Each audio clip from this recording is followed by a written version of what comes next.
आज पूरे महाराष्ट्र के जितने भी ज़िले हैं, उन ज़िलों के जितने भी हमारे मजलिस इत्तेहादुल मुस्लिमीन के पदाधिकारी है, ऑफिस बेरर्स है, उन सबको यहाँ पर बुलाया गया था और एक रिव्यू लिया गया है कि कौन कौन से डिस्ट्रिक्ट के अंदर कहाँ पे कैसी पोजीशन है। आने वाले विधानसभा इलेक्शन को देखते हुए कहाँ कहाँ पर मजलिस इलेक्शन लड़ सकती है, कौन कैंडिडेट हो सकते हैं, इन बातों के ऊपर चर्चा की गई है। बहुत पॉजिटिव रहा है और जो लोगों का एंथुसियाज़म, जो लोगों का जोश है, वो यकीनन जोश बरकरार है। लोगों के अंदर इस बात को लेकर नाराज़गी है कि विधान परिषद के इलेक्शन के अंदर जिस तरीके से सो कॉल्ड सेक्युलर पार्टीज़ का जो रवैया रहा है पार्लियामेंट इलेक्शन, विधान परिषद के अंदर भी और लोकसभा के इलेक्शन के अंदर भी हमने हमेशा से ये मांग की थी कि हमारा रिप्रेजेंटेशन होना चाहिए पार्लियामेंट के अंदर भी और असेंबली के अंदर भी। तो अगर आपको टिकट ही नहीं दिया जा रहा है तो आप सोचिएगा कि आपका इस्तेमाल सिर्फ है तो वोट बैंक के तहत किया जा रहा है। आप वोट देते रहो और वही चीज़ बाज़ाब्ता अच्छी तरह से जानते हुए कि लोकसभा के अंदर ये जो secular party, so called secular parties को जो वोट मिला है, उसके अंदर मुसलमानों का, दलितों का कितना बड़ा कंट्रीब्यूशन रहा है। इसके बावजूद भी उनका एहसान चुकाने के लिए विधान परिषद के मौके के ऊपर एक भी कैंडिडेट खड़ा नहीं किया और आज तकरीबन 40 साल के बाद ऐसी सिचुएशन आ गई है कि मुस्लिम मुक्त विधान परिषद महाराष्ट्र की हो गई है। तो ऐसे हालात के अंदर मजलिस पूरे महाराष्ट्र का रिव्यू ली है। बैरिस्टर असदुद्दीन अवैसी साहब आए हैं, हमारे हैदराबाद के एमएलए बलाला साहब आए हैं और सभी डिस्ट्रिक्ट के जितने भी ऑफिस बेरर्स हैं उनके साथ चर्चा हुई है और बहुत जल्द इसके ताल्लुक से फैसले लिए जाएंगे। क्या हुआ?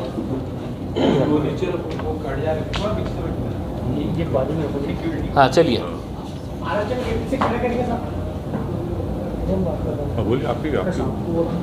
देखिए अभी आज के दिन हमने एक रिव्यू लिया है कि कहाँ कहाँ पे हम स्ट्रांग हो सकते हैं, कहाँ कहाँ पर।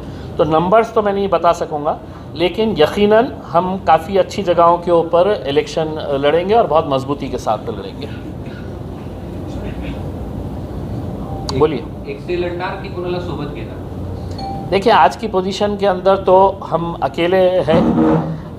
अगर कहीं पर कोई अलायंस की अगर बात होती है, कहीं से कुछ चर्चा शुरू होती है तो उसको पार्टी के अध्यक्ष असदुद्दीन अवैसी साहब के साथ चर्चा करके उसके ताल्लुक से डिसीजन लिया जाएगा। लेकिन आज की पोजीशन के अंदर ऐसा किसी के साथ कोई बातचीत चालू नहीं है।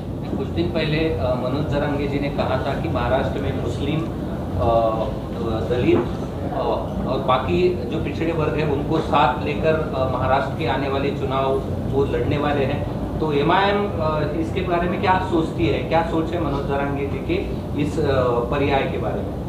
वो इसे आप वर्किंग प्रेसिडेंट है, बोल नहीं, देखिए एमआईएम को भले ही आप एक अलग नज़रिए से देखते हैं, लेकिन हम ऐसा कास्ट बेसिस के ऊपर कि ये जाति के लोगों के साथ में मिलकर हम इलेक्शन लड़े। हमारे पास आज के दिन है तो अलग अलग जाति, धर्म और मज़हब के लोग जो है वो एमआईएम के साथ जुड़ रहे हैं।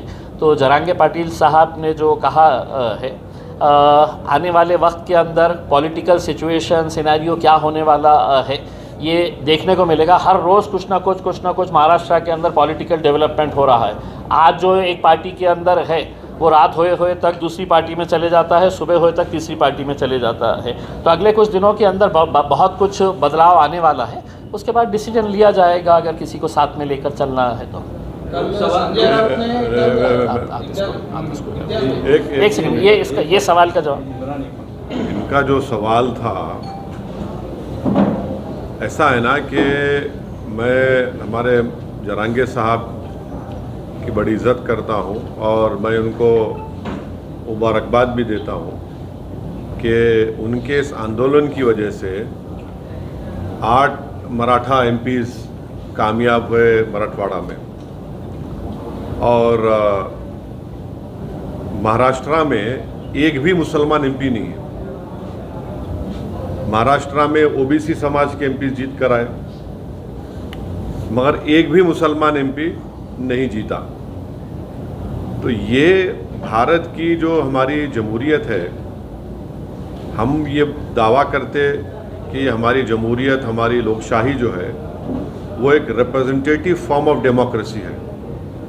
अब रिप्रेजेंटेटिव फॉर्म ऑफ डेमोक्रेसी में आपका हर समाज का एमपी जीतकर जाता है महाराष्ट्र से, और एक समाज का कोई एमपी नहीं जीतता है तो मुसलमान समाज का है।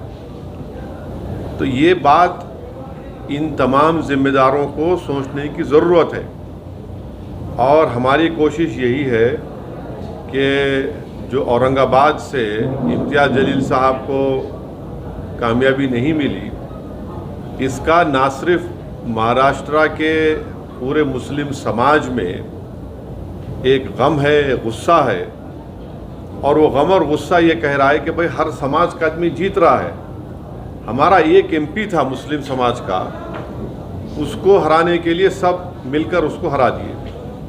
तो ये सच्चाई है, और भारत की पार्लियामेंट में आज पहली मर्तबा ऐसा हुआ है कि अपर कास्ट और backward OBC, other backward class का रिप्रेजेंटेशन बराबर हो चुका है भारत की पार्लियामेंट में। और किसी समाज का अगर पॉलिटिकल रिप्रेजेंटेशन सिर्फ 4% है, 14% आबादी भारत में मुसलमानों की है, और सिर्फ 4% एमपी जीत कर आ रहे, तो ये आखिर ये मुसलमानों से उनको वोट डालने के लिए क्यों पीछे हट रहे? मुसलमान तो झोली भर भर कर वोट डाला ना सबको। हम सब जब डाल रहे हैं वोट, तो हमको क्यों नहीं वोट डालते? तो ये सवाल मेरा ये तमाम पॉलिटिकल पार्टीज से, ये तमाम लीडर्स से, और ये सवाल मुसलमानों को भी सोचना है। हम वोट डालने वाली मशीन तो नहीं है ना, हम तो एटीएम नहीं है कि तुम आओ और हमको दबा दो और हम डालते जाए वोट। तो ये आपके सवाल का जवाब ये है। जाएंगे या नहीं जाएंगे, सोच क्या है? क्या सोच रहे हैं आप? किधर? अगर उनकी तरफ से कोई प्रस्ताव आता है या आपकी तरफ से, अगर उनकी तरफ से कोई प्रस्ताव आता है तो आपको साथ लेके जाके बात करता हूं मैं। मैं हमेशा जो है मैं जरांगे साहब, देखिए सुनिए एक मिनट, मैं जरांगे साहब को मुबारकबाद देता हूं कि उन्होंने खड़े हुए अपने समाज के लिए, और उनके खड़े रहने की वजह से 8 मराठा एमपी को उन्होंने कामयाब कर दिया। बीड़ से उन्होंने पंकजा मुंडे को शिकस्त हो गई। तो ये उनकी कामयाबी है ये। मगर कामयाबी जहां उनकी हो रही है, जो मुस्लिम समाज की कामयाबी क्यों नहीं हो रही है? और ऐसा ही हमको लड़ना है मुस्लिम समाज को भी अपने राइट्स के लिए, और इंशाल्लाह हम वो कोशिश कर रहे हैं और करेंगे। दूसरी पार्टियां तो सिर्फ मुस्लिम, दूसरी पार्टीज तो सिर्फ मुस्लिम वोट को लेना चाहती है, कैंडिडेट नहीं दे सकते। तो इम्तियाज साहब ने सही कहा, आज आपके महाराष्ट्र काउंसिल में ना, काउंसिल में तो कोई नहीं है मुसलमान। तो ये महाराष्ट्र के 11% मुसलमानों के लिए एक बहुत ही तकलीफदेह बात है।